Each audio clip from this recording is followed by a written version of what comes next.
Չորրորդ խնդիրը, որը կարող է ունենալ հոգևոր արմատներ, դա դժբախտ պատահարների հակումն է։ Երբ ձեզ հետ մշտապես տեղի են ունենում դժբախտ պատահարներ, ընդ որում առանց ոչ մի պատճառի։ Ահա ձեզ մի օրինակ։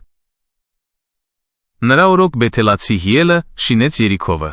Իր անդրանիկ որդի Աբիրոնի հետ դրեց նրա հիմքը և իր կրտսեր որդի Սեգուրի հետ կանգնեցրեց նրա դռները, Տիրոջ այն խոսքի համաձայն, որ ասել էր Նավեի որդի Հեսուի միջոցով։ Երրորդ Թագավորաց 16:34։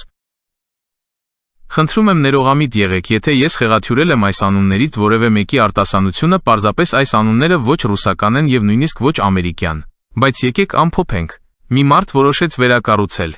Երիքովը գնեց որպես հողատարածք, որովհետև հավանաբար ուզում էր հարստանալ կամ փառավորվել քաղաքը վերակառուցելով, պարիսպները բարձրացնելով և դռները տեղադրելով։ Եվ հանկարծ մահացավ նրա անդրանիկը։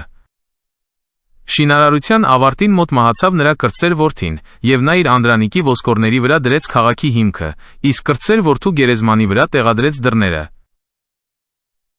Անդեղյակ մարդուն կարող էր թվալ, թե լավ մահացել է երկու որդի, ինչ կա դրա մեջ, բայց Աստվածաշնչում հստակ ասված է, որ դա ամենևին պատահականություն չէր, որ նա կարծես թե ոտք դրեց մի հոգևոր ականի վրա, որը պայթեց հենց իր ոտքի տակ։ Այդ հողատարածքի հետ ինչ-որ բան այն չէր, իսկ ավելի կոնկրետ, Նավեի որդու, Հեսուի կողմից հռչակված խոսքը։ Եթե այս մարդը հիմնավորապես մոտենար այս հարցին և խնդրեր Տիրոջը Աստված, հնարավոր է ցույց տար նրան, որ չարժե ոչինչ կառուցել Երիքովի ավերակների վրա։ Ինչու՞։ Որովհետև այդ վայրի հետ կապված ինչ-որ բան կար, որը կապված էր հոգևոր աշխարհում, որ այն հիշեցնում է հոգևոր ականապատված դաշտ։ Թշնամին երբեմն տեղադրում է հոգևոր ականներ պայթուցիկ սարք, որը թաքնված է գետնի տակ, կամ մակերեսին նախատեսված է թշնամական թիրախները ոչնչացնելու կամ շարքից հանելու համար, ներառյալ կենդանի ուժը, տրանսպորտային միջոցները և տանկերը, որոնք մոտենում են դրան պայթեցման միջոցով։ Թշնամին երբեմն ականներ է տեղադրում այնպես, որ եթե տանկը անցնի դրանց վրայով կամ զինվորը ոտք դնի դրանց վրա, դրանք անմիջապես կպայթեն և կոչնչացնեն ամեն ինչ շուրջ բոլորը, և նա նույնիսկ չի հասցնի մտածել, որ ոտք է դրել ականի վրա։